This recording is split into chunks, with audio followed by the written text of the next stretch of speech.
The heavy rain battered against the windshield of the broken-down car.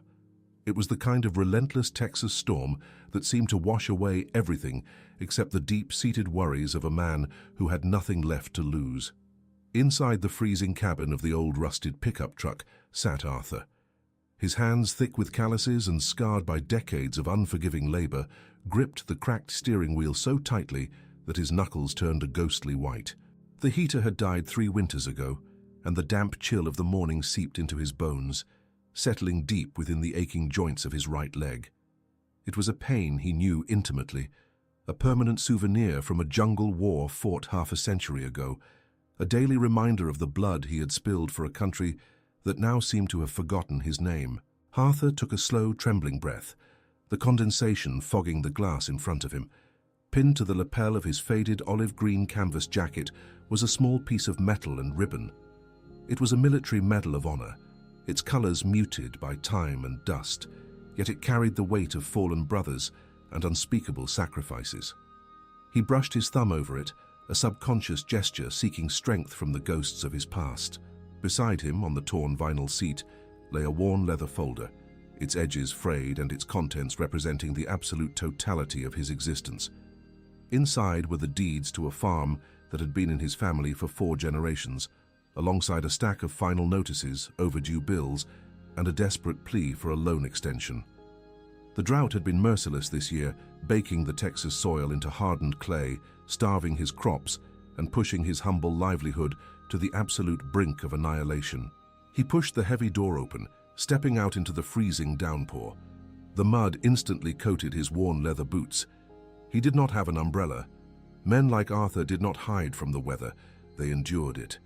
He pulled his collar up against the biting wind, clutching the leather folder to his chest like a shield, and began the long, agonizing walk toward the towering glass and steel monolith that loomed at the end of the avenue.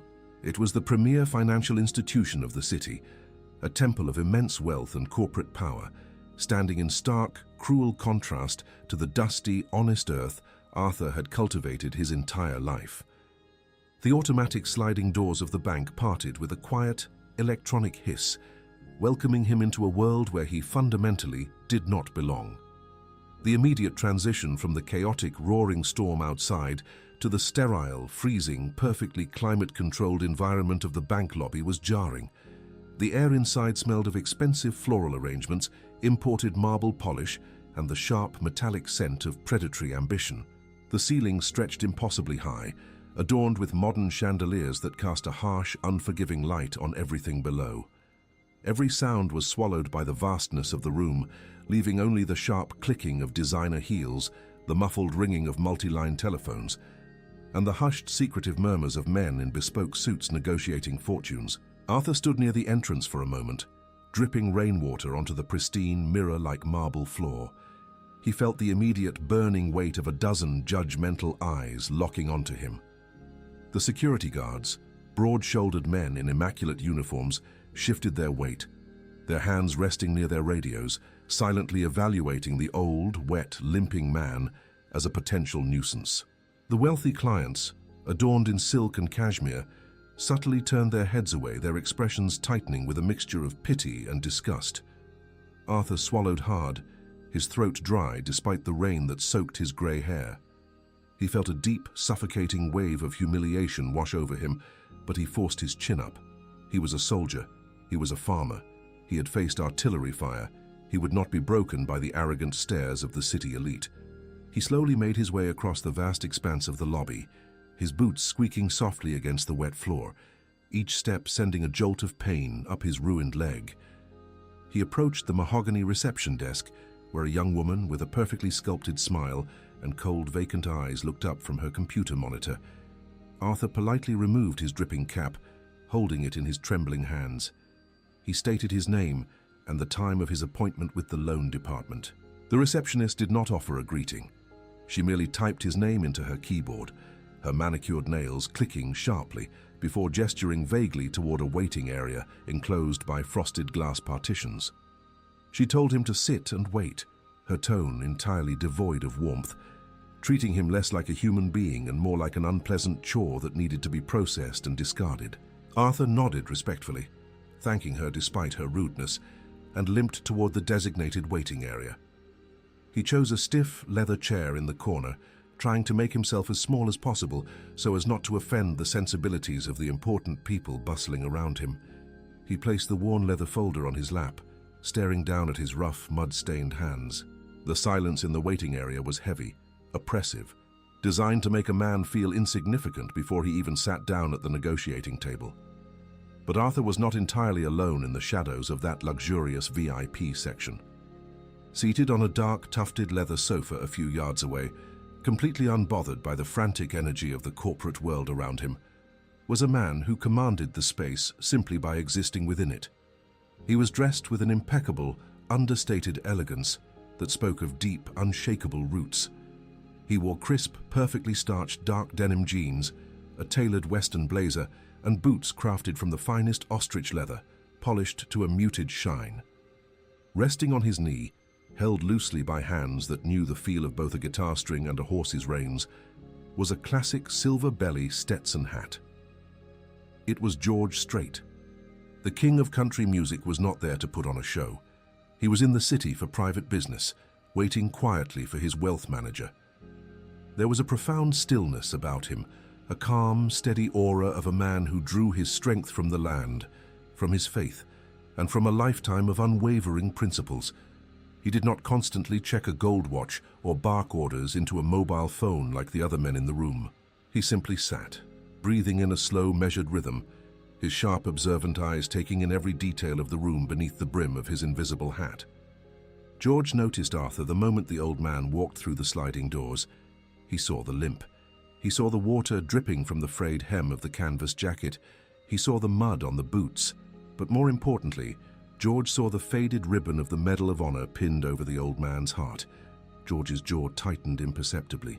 He recognized the profound, quiet dignity of a man who had given his youth to defend the very freedoms that allowed these bankers to sit in their glass towers and trade paper for gold. George watched as Arthur was directed to the waiting area, noting the trembling hands and the exhausted, defeated slump of the veteran's broad shoulders. A silent, protective instinct, born of deep Texas values and a profound respect for his elders, ignited within the legendary singer. He remained seated, perfectly still, but his attention was now entirely locked onto the old soldier. The agonizing wait stretched on. 20 minutes passed, then 40. Arthur's leg throbbed mercilessly, the damp cold of his clothes seeping deeper into his joints. Finally, a sharp nasal voice pierced the quiet of the waiting area. A young man, perhaps in his early 30s, stepped out from behind a frosted glass door. He was the absolute embodiment of corporate ruthlessness. His name was Richard Vance, a vice president of lending. He wore a slim-fitting charcoal grey Italian suit that cost more than Arthur's entire tractor. His hair was slicked back with expensive gel, and he radiated a suffocating cloud of designer cologne that masked the scent of his predatory nature. Vance held a sleek tablet in one hand and a cup of artisan coffee in the other. He did not walk toward Arthur. He merely stood at the edge of the waiting area and called out the old man's name with an air of profound inconvenience. Arthur struggled to stand, his bad leg locking up for a painful second. He grabbed his leather folder, almost dropping his wet cap, and hurried as best as he could toward the banker. Vance did not hold the door for him. He turned on his heel and marched back into his spacious, glass-walled office, leaving Arthur to awkwardly catch the heavy door before it slammed in his face. The office was a monument to ego. The walls were adorned with framed degrees, aggressive modern art, and photographs of Vance shaking hands with local politicians.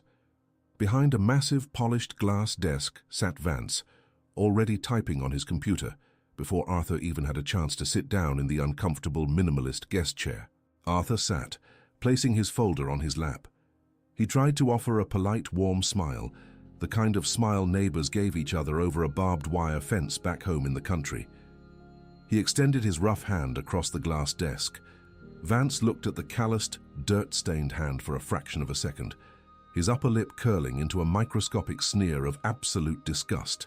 He deliberately ignored the handshake, reaching instead for his coffee cup. Arthur slowly pulled his hand back, the sting of the rejection burning his cheeks, but he maintained his polite composure. Vance sighed heavily, a theatrical display of exhaustion, and finally looked at Arthur. His eyes were flat, devoid of any human empathy, calculating the old man's worth entirely in terms of risk and liability. He demanded the paperwork without a word of greeting. Arthur fumbled with the leather string of his folder, his fingers stiff from the cold, and pulled out the thick stack of documents. He handed them across the desk. Vance snatched the papers. He did not read them carefully. He flipped through the pages with aggressive speed, his eyes scanning the numbers with predatory efficiency. The silence in the office was thick and toxic. Arthur felt his heart hammering against his ribs. He needed this extension. He just needed 30 days. The rains had finally come. The soil was drinking, and if he could just get the loan to repair his combine harvester, he could bring in the crop and save the land that held the graves of his grandfather and his father. Vance tossed the stack of papers onto the glass desk with a loud, dismissive slap. He leaned back in his ergonomic leather chair, steepling his manicured fingers, and looked at Arthur with an expression of profound, mocking pity. He began to speak, and his words were coated in a venomous corporate condescension. He told Arthur that the numbers were a disaster. He used words like negative equity, high-risk liability, and non-viable agricultural assets. He spoke rapidly, deliberately, using financial jargon designed to confuse and intimidate the old farmer. Arthur tried to interrupt, his voice raspy and shaking, trying to explain the reality of the weather, the unexpected freeze in November, the rising cost of diesel.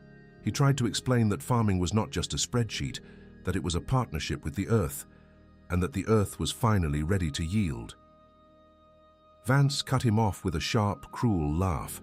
It was a short, nasal sound that echoed off the glass walls, a sound that made the blood freeze in Arthur's veins.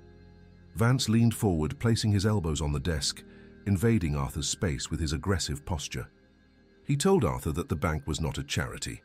He told him that nostalgia did not pay the interest rates. He looked directly at the faded, mud-stained clothes Arthur wore and asked, in a tone dripping with sarcastic malice, why a man of his advanced age was still playing in the dirt instead of moving into a state-funded retirement facility. Arthur felt a hot flash of righteous anger pierce through his humiliation, but the desperate fear of losing his home kept him anchored to the chair. He swallowed his pride, a bitter, jagged pill, and reached into his jacket pocket. He pulled out a worn, tri-folded piece of paper. It was the official documentation of his military combat pension. He laid it gently on the glass desk, pushing it toward Vance. He explained, his voice trembling with suppressed emotion, that he was willing to sign over the entirety of his monthly veteran's pension as collateral for the extension. He explained that he had bled for this country, that he had taken shrapnel to the leg in a valley thousands of miles away to ensure that men like Vance could sleep safely in their beds, and that his pension was guaranteed money from the federal government. Vance stared at the pension document. Then he looked up at the faded Medal of Honor pinned to Arthur's jacket. For a moment, the room was dead silent. Arthur prayed that a shred of decency, a momentary flicker of patriotic respect, might soften the banker's heart. Instead, Vance smiled. It was a terrifying, icy smile. He picked up the pension document, holding it between his thumb and forefinger as if it were contaminated. He flicked it back across the desk, where it fluttered and landed on Arthur's lap. Vance's voice grew louder, intentionally raising the volume so that his words would carry through the glass walls and into the adjacent cubicles. He wanted an audience for his cruelty. He wanted to establish absolute dominance over this broken old man to feed his own insatiable ego. Vance declared that a meager government handout was barely enough to cover the property taxes, let alone the principal of the loan. He mocked Arthur's sacrifice, stating that serving in a forgotten war decades ago did not grant him a free pass in the modern capitalist economy. He told Arthur that the world had moved on, that technology and corporate conglomerates had replaced the outdated, romanticized notion of the family farm. He called Arthur a relic, a stubborn old fool who was dragging down the bank's portfolio with his pathetic inability to adapt to the real world. The words struck Arthur like physical blows. The veteran shrank back into the chair, the color completely draining from his weathered face. The walls of the office seemed to close in on him. The air grew thin. He had survived ambushes in the dead of night. He had carried wounded friends through waist-deep mud, while mortar shells rained down from the sky, but he had never felt as utterly defenseless and broken as he did in that freezing glass box. His chest heaved as he fought back the burning tears of absolute shame.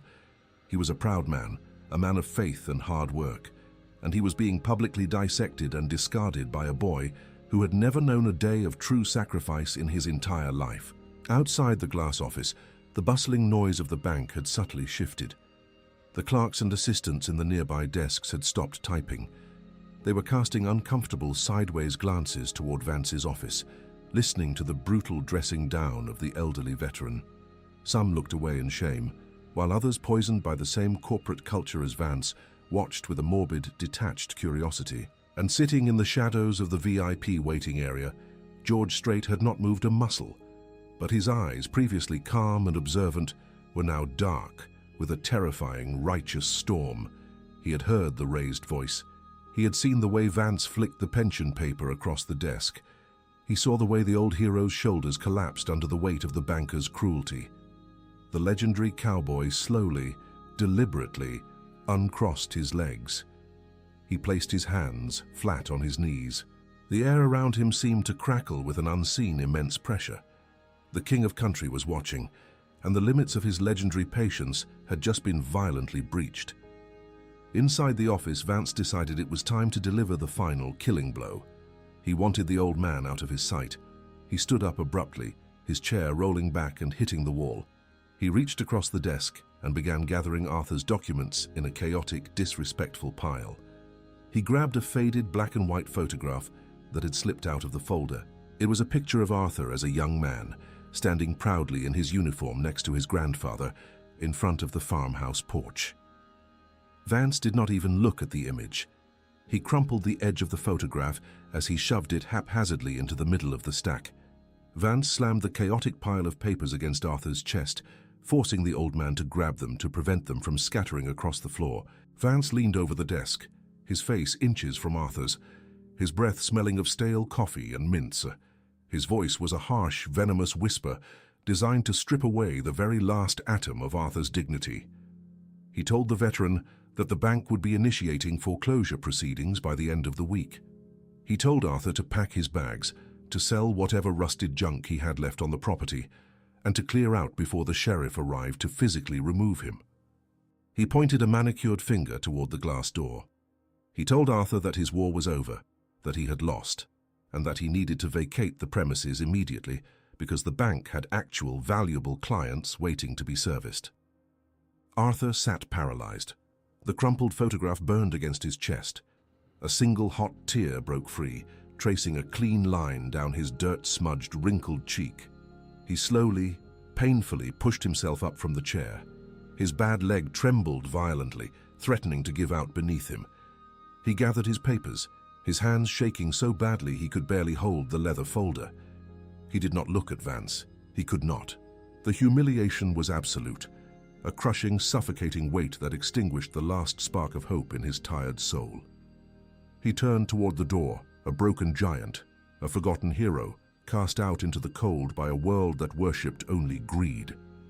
He reached for the heavy glass handle, preparing to walk back out into the freezing storm, preparing to go home and tell his wife that they had lost everything, that the legacy of their family was dead.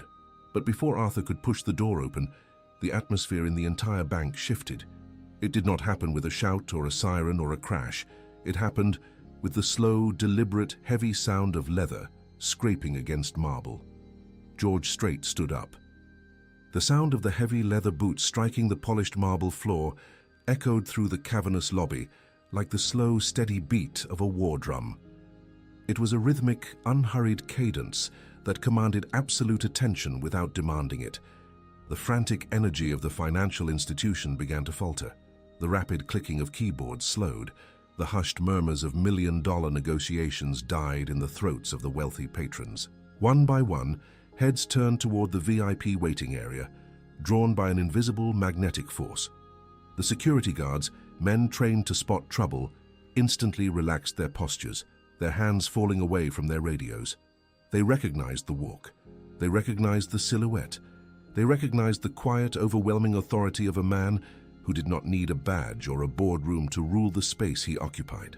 George Strait moved with the deliberate grace of a man who had spent his life reading the weather, understanding the land, and knowing exactly when a storm was about to break. His face was a mask of stoic Texas granite, his jaw set in a hard, unforgiving line. His eyes, usually warm and crinkled with an easy smile, were now fixed entirely on the glass-walled office where an atrocity of the human spirit had just taken place. He did not look at the expensive chandeliers. He did not look at the terrified tellers. He only saw the hunched, defeated back of the old soldier who was currently reaching for the heavy glass door, preparing to drag his broken heart back out into the freezing rain. Inside the office, Arthur felt the cold metal handle of the door beneath his trembling fingers. The crumpled photograph burned against his chest, a physical manifestation of his failure. The air in his lungs felt like shattered glass. He closed his eyes for a fraction of a second, praying for the strength just to make it to his truck before his legs gave out completely. He pushed against the heavy glass. A large, calloused hand gently but firmly closed over his own, stopping the door from opening. Arthur gasped, his eyes flying open in shock. He turned his head, expecting to see a security guard arriving to forcefully escort him off the premises. Instead, he found himself looking up into the face of a towering figure. The man was close enough that Arthur could smell the faint, clean scent of cedar wood, saddle leather, and the crisp rain that had followed him indoors. Before Arthur could utter a word of apology, before he could shrink away from this new, intimidating presence, George Strait took a step back.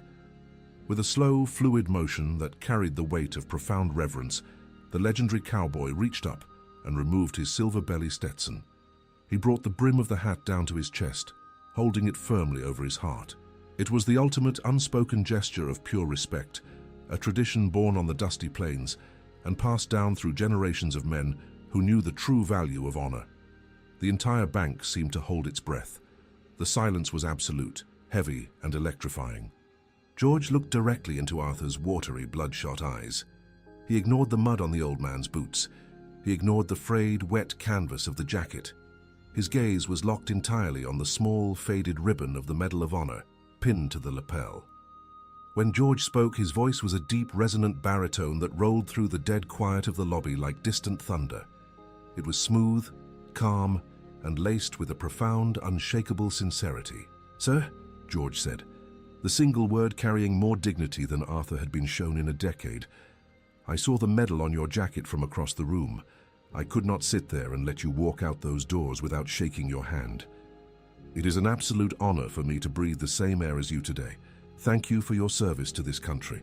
Arthur stood paralyzed, his mind struggling to process the monumental shift in reality. A moment ago he had been reduced to nothing, a worthless liability taking up space in a rich man's world. Now this towering stranger, a man who radiated success and power, was standing before him with his head slightly bowed, offering a tribute that pierced straight through Arthur's armored, battered soul. The veteran's lower lip began to tremble violently. The walls he had built to survive the cruelty of the banker crumbled into dust. A fresh, hot tear spilled over his eyelashes, cutting a clean path down his weathered cheek, dropping onto the collar of his wet shirt. Arthur slowly released his grip on the leather folder, shifting it to his left arm, and extended his right hand. His knuckles were swollen with arthritis, his skin scarred from barbed wire and tractor engines. George took the old man's hand in his own. The handshake was firm, warm, and anchoring. It was a silent transfer of strength, a promise that the veteran was not invisible, that his sacrifices had not vanished into the abyss of forgotten history. I thank you," Arthur whispered, his voice cracking, thick with a lifetime of unshed tears. "I am just a farmer.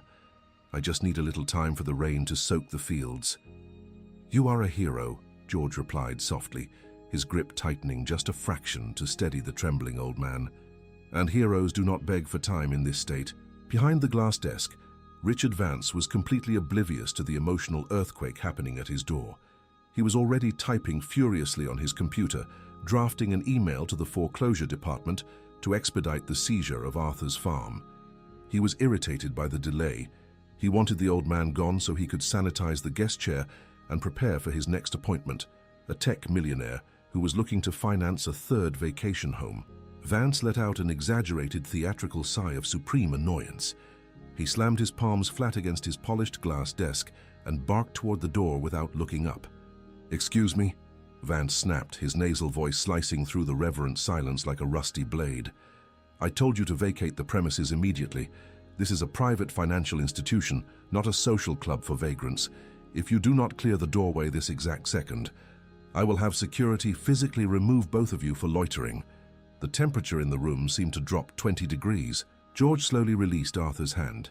He did not rush. He did not shout. He calmly placed his Stetson back onto his head, adjusting the brim with a terrifying, deliberate precision. The warmth and empathy that had just illuminated his face vanished completely, replaced by a cold, devastating fury. He turned his body away from the veteran and faced the banker. George took one step into the office. The heavy thud of his boot against the floorboards sounded like a judge's gavel coming down to deliver a death sentence. Vance finally looked up from his glowing monitor, his face twisted into a sneer of arrogant rage, fully prepared to unleash a torrent of corporate abuse upon the stranger, who dared to interrupt his schedule. He opened his mouth to shout for the guards. The words died in his throat. Vance's eyes widened to the size of saucers. The color drained from his face so rapidly that his skin took on the sickly, translucent hue of spoiled milk. His mouth hung open, paralyzed in a silent gasp. The arrogant, predatory banker vanished in a millisecond, replaced by a terrified, hyperventilating boy who suddenly realized he was standing on the tracks of an oncoming freight train. He recognized the face. Everyone in Texas recognized that face. It was the face that filled stadiums, the voice that defined the culture of the state.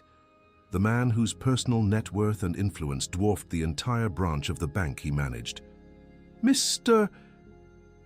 Strait, Vance stammered, his voice suddenly an octave higher, cracking under the immense weight of his own catastrophic mistake.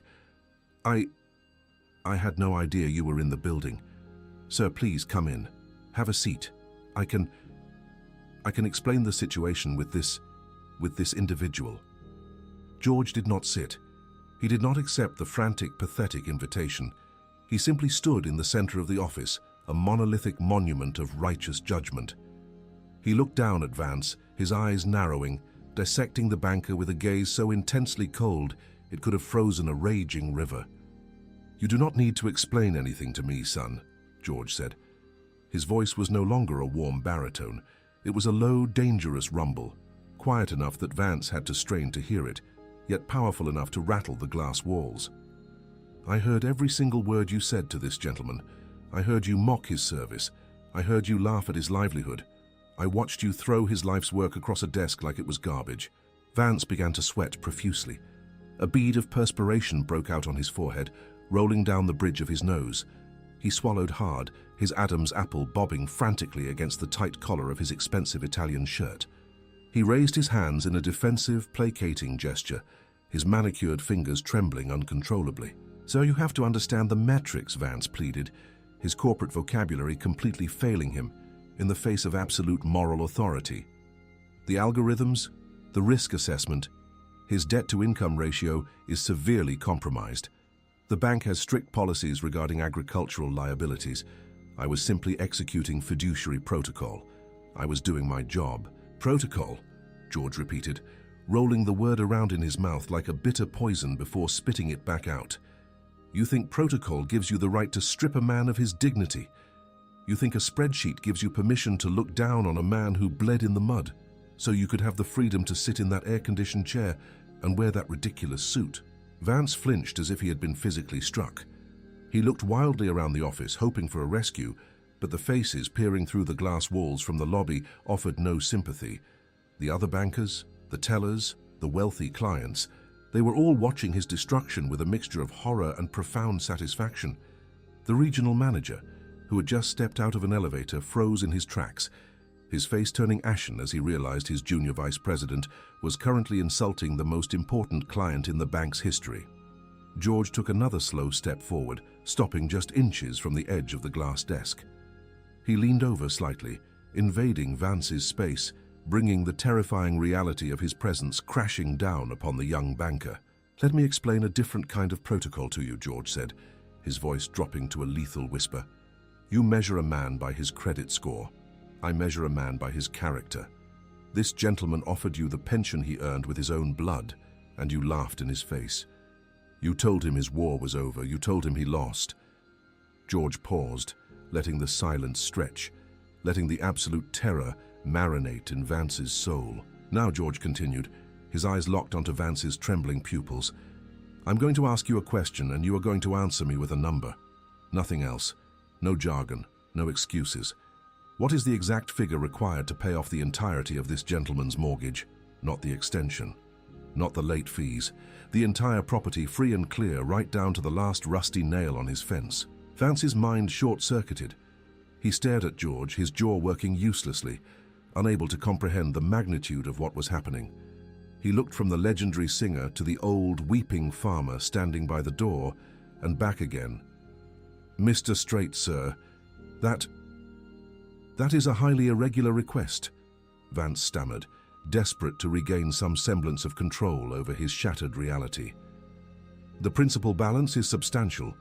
The property has been in arrears for months. The legal fees alone."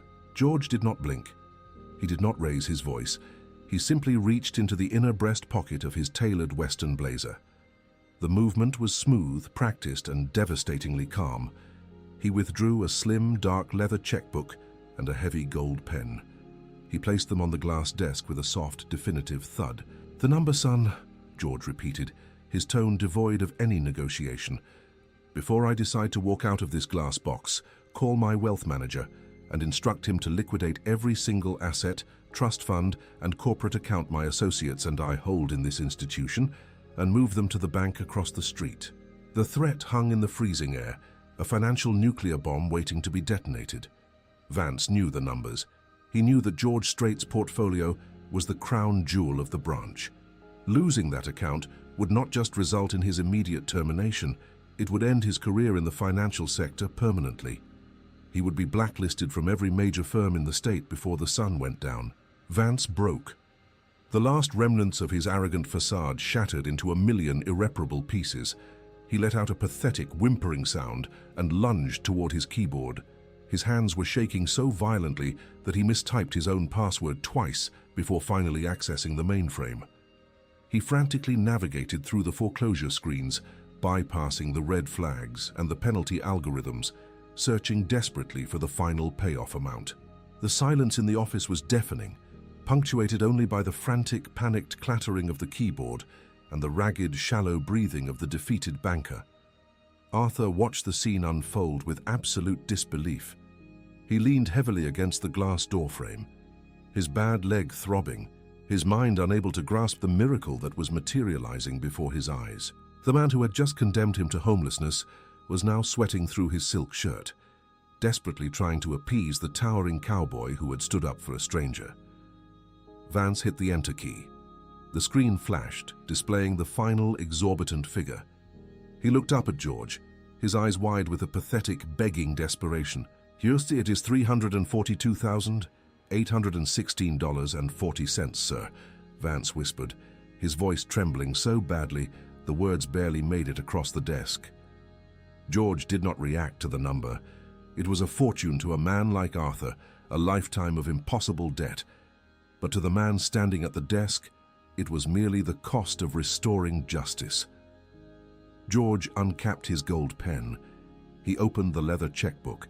He bent over the glass desk and began to write. The sound of the pen scratching against the heavy paper was the loudest noise in the world. It was the sound of a chain breaking. It was the sound of a generational curse being lifted. Arthur squeezed his eyes shut, the tears flowing freely now, soaking into the collar of his canvas jacket. He pressed his hand against his chest, feeling the frantic beating of his own heart, feeling the crumpled photograph of his grandfather, knowing that the land would not be lost today. George finished writing the amount. He signed his name with a bold, sweeping flourish that carried the weight of an ironclad guarantee. He capped the pen, slipped it back into his pocket, and gripped the edge of the check. With a sharp, decisive motion, he tore the check from the book. The sound ripped through the silent office like a gunshot. George did not hand the check to Vance. He held it between his fingers for a moment, looking down at the broken, sweating banker. "You process this immediately," George commanded, his voice a low, gravelly promise. "You clear the deed. You remove every lien, every penalty, and every piece of corporate red tape you have wrapped around this man's life, and you mail the clean title directly to his farmhouse by overnight courier. If I find out that you charged him a single dime for a processing fee, I will return to this office, and I will make sure you spend the rest of your life auditing receipts at a used car lot. Do we understand each other?" "Yes, sir," Vance gasped, tears of sheer terror welling up in his eyes. He nodded frantically, his slicked back hair falling out of place, hanging limply over his forehead. "Absolutely, sir. It will be done today. I swear it." George dropped the check. It fluttered through the cold air, landing face up on the polished glass desk right on top of the cruel foreclosure notices Vance had prepared. The astronomical number, written in bold blue ink, stared up at the banker, a permanent testament to his own failure and the absolute power of the man who had defeated him. George did not wait for another response. He turned his back on Vance, dismissing the man entirely from his existence. The air pressure in the room immediately lifted, the suffocating tension breaking like a fever. George walked back toward the door, his boots thudding softly against the floor. He stopped in front of Arthur. The old veteran was weeping openly, his chest heaving, his rough hands covering his face as he tried to contain the overwhelming flood of relief and gratitude. He had been prepared to lose everything, to face the devastating shame of failure. And in the span of 5 minutes, his entire universe had been rewritten by a stranger's unimaginable grace. George reached out and placed his large, warm hands on Arthur's trembling shoulders. The grip was grounding, pulling the old man back from the edge of the emotional abyss. "Arthur," George said, his voice returning to the warm, comforting baritone that had sold millions of records, the voice that sounded like a crackling campfire on a cold Texas night. "I believe your business here is concluded." Arthur lowered his hands. His face was streaked with dirt and tears, his eyes red and swollen, but for the first time in years, the crushing weight of despair was gone from his posture. He looked up at George, his lips moving silently, desperately trying to find the words to express a gratitude that was too massive for human language. I don't know how I will ever repay you," Arthur managed to whisper, his voice breaking on every syllable. "I will work the fields until the day I die. I will send you every harvest. I will—" George smiled. It was a small, genuine smile that reached his eyes, crinkling the corners. He gently squeezed the veteran's shoulders. "You already paid for it, soldier," George said softly. "You paid for it in a jungle 50 years ago. You paid for it every time your leg aches in the winter. This piece of paper is just the country finally catching up on its debt to you." George stepped back, gesturing toward the open lobby. The sea of wealthy clients, tellers, and security guards had completely parted, creating a wide, clear path to the exit. No one spoke. No one moved. They simply watched in absolute, stunned reverence as the king of country and the forgotten hero prepared to leave the temple of greed. Now George continued, adjusting his Stetson and looking toward the heavy glass doors leading out into the storm. "If you ain't in a terrible rush to get back to the tractor, I would be honored to buy you a cup of black coffee down the street. I have a sudden, powerful need to talk to a man who actually knows how to work the earth.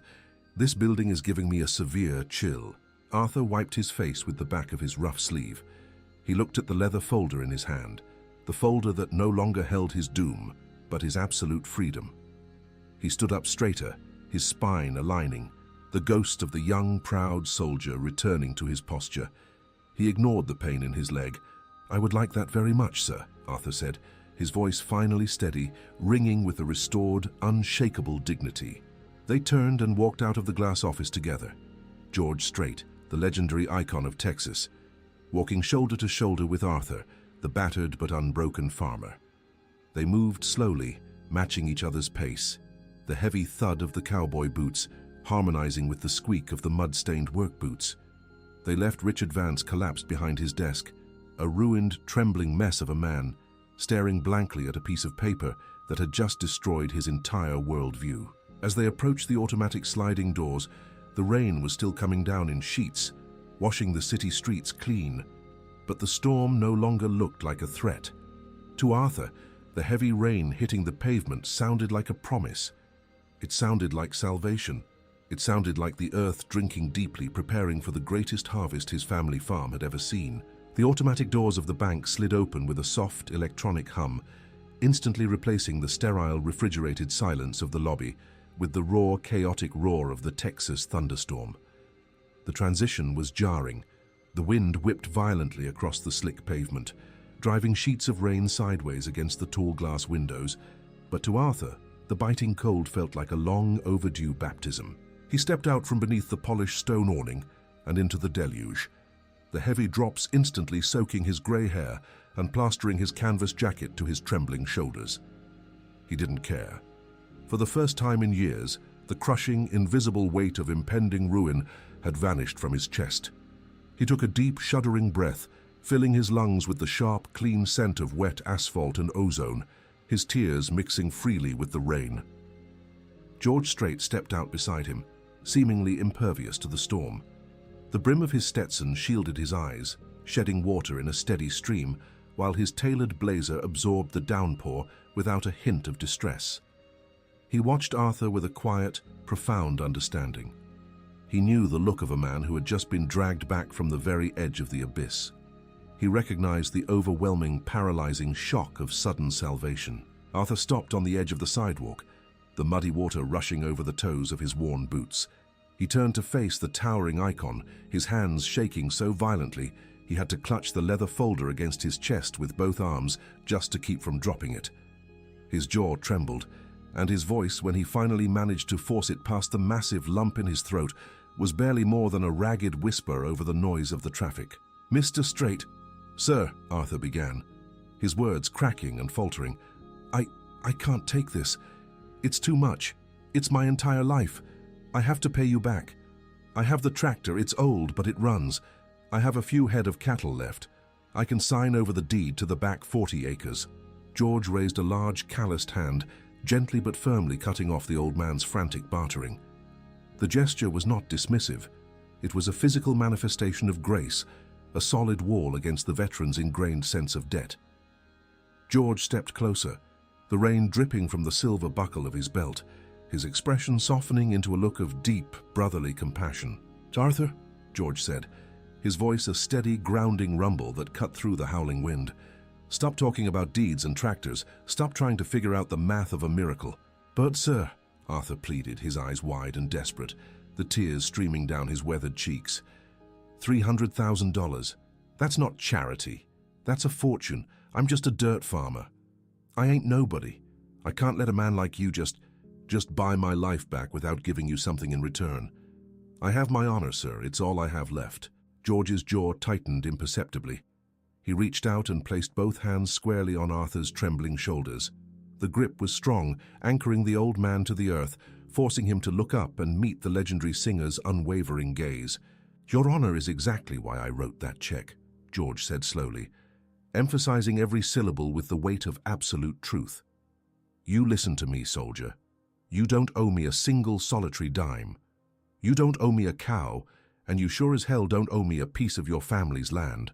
George paused, letting the words sink in, ignoring the rain that was now running down the back of his own neck. He looked at the faded, waterlogged ribbon pinned to Arthur's jacket, the colors bleeding slightly into the canvas.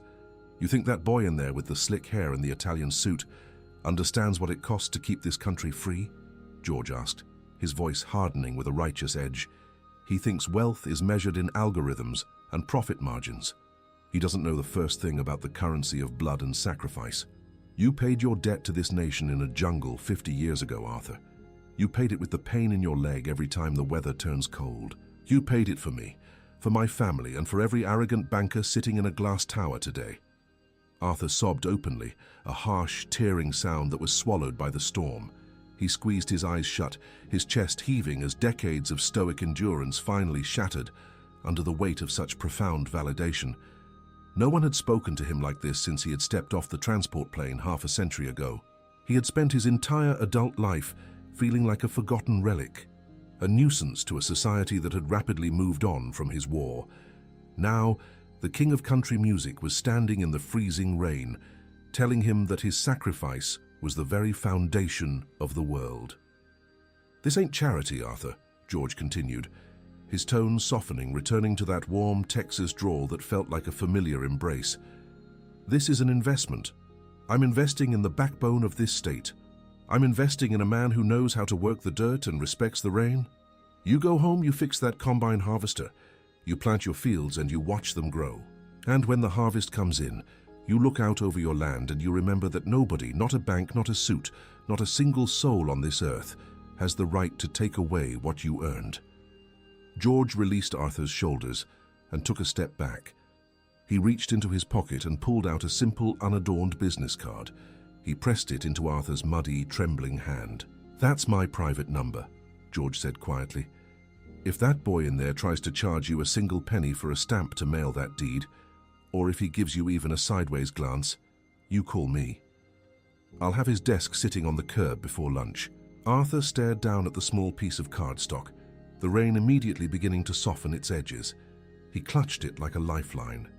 He looked back up at George, his heart so full it felt like it might burst through his ribs. He couldn't speak. He simply nodded, a slow, deep nod of absolute, eternal gratitude. George tipped his Stetson, a final silent salute to a fellow warrior. He turned and walked away, his boots splashing heavily in the puddles, moving toward a dark, idling SUV that had pulled up to the curb. He didn't look back. He didn't wait for a crowd to gather or for cameras to flash. He simply disappeared into the storm, a guardian angel in denim and leather, leaving Arthur standing alone on the sidewalk, a free man in the pouring rain. The transition is a slow fade, a passage of time marked not by a clock, but by the turning of the seasons. The relentless, punishing drought that had strangled the Texas soil finally broke. The rains came, steady and deep, soaking into the cracked earth, reviving the dormant seeds, and painting the rolling plains in vibrant, breathtaking shades of emerald green. The brutal, freezing winter gave way to a spectacular, blooming spring, and then to a scorching, triumphant summer. 2 years later. The camera of the narrative pans across a sweeping, golden landscape. It is the golden hour, that magical time just before sunset, when the Texas sky explodes into brilliant streaks of violet, orange, and bruised purple. The air is thick with the sweet, dusty scent of freshly cut alfalfa and the rich, loamy smell of damp earth. In the distance, the rhythmic, powerful hum of a massive state-of-the-art John Deere combine harvester echoes across the fields, devouring rows of golden wheat with effortless precision. Arthur is not driving the harvester. He is standing by the weathered wooden fence near the main barn, leaning heavily on a polished oak cane, watching his grandson operate the massive machine. The old veteran looks different. The crushing exhaustion that had carved deep canyons into his face 2 years ago has vanished.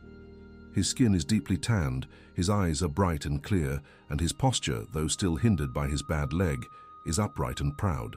He wears a clean, crisp pearl snap shirt, and the faded Medal of Honor is pinned securely to his breast pocket, catching the last dying rays of the sun. The farm is unrecognizable from the desolate, dying patch of dirt it had been. The barn roof has been repaired, the rusted-out trucks have been replaced, and the silos are bursting with the largest, most profitable harvest the family has seen in 3 generations. The crushing weight of the mortgage is gone, replaced by the deep, quiet peace of true ownership. Arthur turns his attention away from the fields and looks toward the corral. Standing near the water trough, its coat gleaming like polished mahogany in the sunset, is a magnificent American quarter horse. It is a creature of pure, breathtaking power and grace, its muscles rippling beneath its skin as it tosses its heavy mane. The horse had arrived unannounced 6 months after the incident at the bank. A transport trailer had pulled up the long dirt driveway, and a silent driver had unloaded the animal, handing Arthur a simple, unmarked envelope before driving away. Inside the envelope, written in bold, sweeping blue ink on heavy cardstock, was a single sentence: "For the men who never surrender the high ground." There was no signature, there was no return address, but Arthur knew. He knew the handwriting and he knew the soul of the man who had sent it. He had named the horse Liberty, and every evening he came to the fence to brush its coat, a quiet, daily ritual of thanksgiving for the stranger who had saved his life. Arthur reaches into his shirt pocket and pulls out a small, worn piece of cardstock. It is the business card George Strait had given him in the rain.